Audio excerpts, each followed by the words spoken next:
My name is Beckham. I'm from the Department of History and International Studies. I'm here to present the UC's critical analysis of Israel-Palestinian conflict through conflict resolution theories.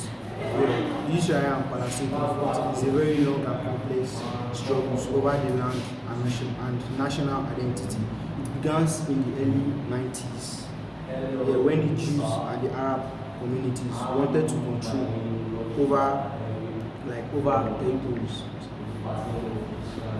Yes, over the same lands, which means the Israelis and the Palestinians were both fighting over, they want to control the same territories. Yeah. So after the World War II, so there was the United Nations. They want to divide the state. They want to divide it into two, which is the Jewish state and the Arab state. So, but this led to the war. This was what led to the war in the 1948, and the Israelis, they won the war and took control over much states. They took control over much territories. Yes. So after the Israelis won the war, so many of Palestinians, they became refugees, and over years, more wars and conflicts follows. Especially the Israelis took control over the West Bank and Gaza in the 1967. These have been several attempts at peace, but violence, political disagreement, and deep mistrust have made it difficult. There was no trust between them because of the war, and many of these Palestinians became refugees somewhere. So they were scattered. There was no more unity between them. Yes, and today Israelis control most of the lands, and Palestinians continue to seek their own independent states. And this conflict remains long and lasting in the world, with ongoing efforts to find peaceful solution. The Israel and Palestine conflicts can be analyzed through various conflict resolutions and theories or strategies, which helps past effort and suggests possible solutions. Yes, and part of these theories we have realism and power politics. Yes, realism is let's say it's part of these theories in international relations that focus on power, security, and national interest. We all know that this war, let's say the main cause of this war was because they were all fighting because of territories, which is the Israelis and the Palestinians. Yes, and among these theories, we have liberalism and international institutions. Liberalism emphasizes cooperation and the rules of international organizations, efforts like the Oslo's, Accords 1993, and the involvement of the United Nations shows how institutions attempts to mediate peace, like the US, the European Union, and the Arab states have also played roles in emphasizing dialogues like this. The UNs, the Arab states, and others they played crucial roles so that the world won't escalate. So the world won't escalate. And another theory is negotiation and mediation strategies. In this negotiation and mediation strategies, it's both phase 1 and phase 2. So the phase 1 is officially peace talks, such as the Versailles Accords in the 1978 and Oslo's Accords, where political leaders negotiate solutions. This is where only let's just say maybe the president and his bodies, let's say the vice president and so on, that one is mainly for them. Let's just say the House of Assembly. So, and the phase 2 is unofficial efforts, including the dialogue between civil societies, groups, religious leaders, and business communities, helping building trust as grassroots levels. This is also talking about, let's just say the unofficials. That was what he's trying to say, unofficials, The first one is talking about let's say for example the president and his buddies come together as like for like maybe they came together to share an ideas, and the other one is unofficials like outsiders like businessmen and religious leaders and so yeah. Another theory is peace building and reconstruction, yes, and we all know what's peace, like the coming together of one another or one or more countries like to maintain, to share social boundaries, like share understand. Yes, and so we have the effectiveness and the alternative approach. Many traditional peace efforts are failed due to power imbalance, mistrust, and other opportunities, but alternative approach includes also.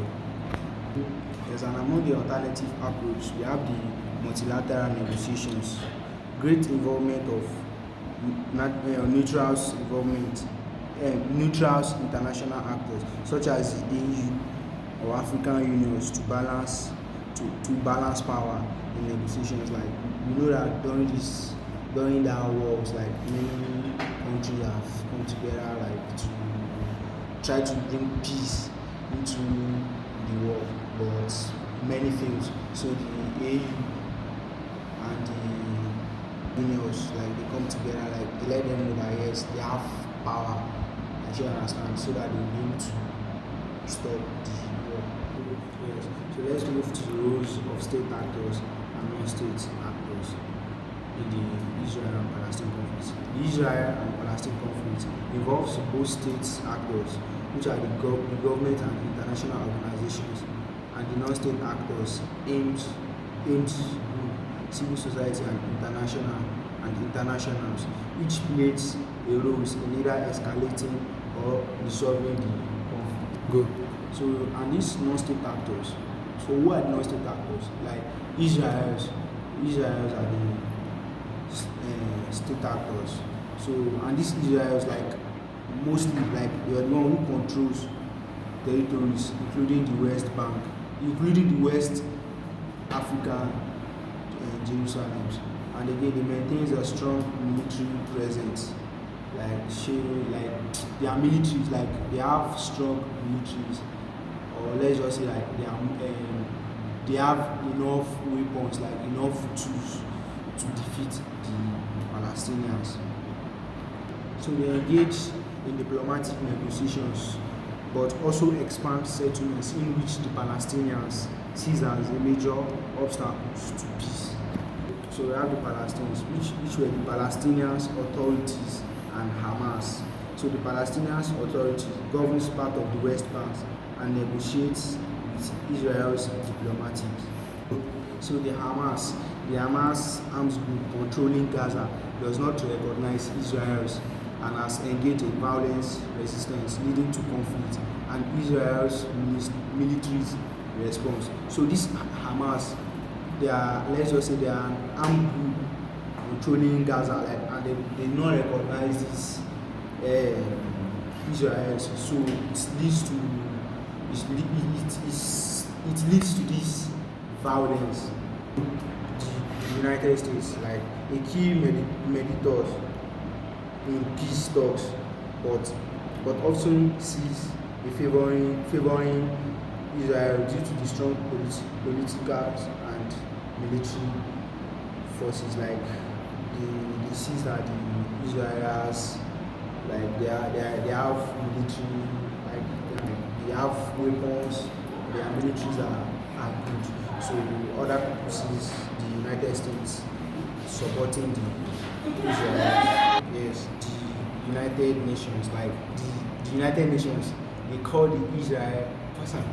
The United Nations, they are the one who calls the Israelis and the Palestinians so that they settle for, like they call them for negotiations, but it did not work. So we have the religious actors, which some countries were part of it, such as Egypt, Jordan, and Iran. So Egypt at times they mandate between the Irans and the Palestine. the Israel and the Palestine. So Iran supports Hamas and other military groups. Good. Yes, as I said earlier, the roles of the state actors and non-state actors. So among the state actors, as I mentioned earlier, so the Israel, the Palestine authorities, the Hamas, the United States, the Arab states, and Iran. So they were all part of the state actors. So among the state actors, as I mentioned earlier, the Israel, so they controls the military operations, while the Palestinian authorities, they governs the West Banks. They're the ones who govern the West Banks, but has limited, limited authorities. So the Hamas controls the Gaza and operates. As I made mention earlier, the Hamas they controls the Gaza operation and independently for the Palestinian authorities. With the United States, Israel biggest alliance. The United States were the Israel biggest alliance. So we have the Arab state, is historically supported Palestinians but naturalized with Israelis. So and we have the Iran provides funding and weapons to the Hamas. So these Irans, they were the ones who they support they support in funding and giving weapons to Hamas. The non-state actors, we have the Hamas and the Islamic Jihad. So we have the Hezbollah and the Lebanon. So we have the United States and the non-governmental organizations. So the Hamas and the Islamic Jihad arms Palestinian groups engage in resisting and conflict with the Israelis. So we have the United Nations. So they provide aid they provide aid during this war. Yes. So we have the evaluations of the conflict resolution strategies, which were two-state solutions, peace negotiations, aims to create independent Israel and Palestine states.